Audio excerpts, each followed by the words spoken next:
जब नबी करीम सल्लल्लाहु अलैहि वसल्लम के आखिरी लम्हात थे तो सूरज गुरूब होने वाला था। आपका सर मुबारक हज़रत आयशा की गोद में था।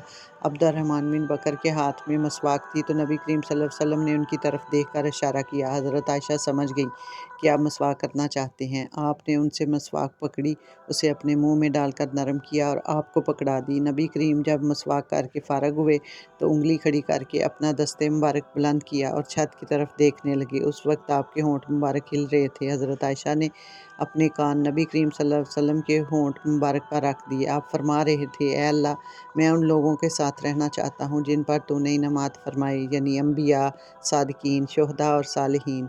ए अल्लाह, मुझे माफ़ कर दे और मुझ पर रहम कर और मुझे बुलंद मर्तबा अता फरमा। ए अल्लाह, मुझे बुलंद मर्तबा अता फरमा। 3 दफ़ा आपने यही कलमात कहे और यही कलिमात कहते कहते आपका हाथ तलक गया और आप अपने अज़ीम रब्बुल इज़्ज़त से जा मिले। सुबहान अल्लाह, अल्लाहु अकबर।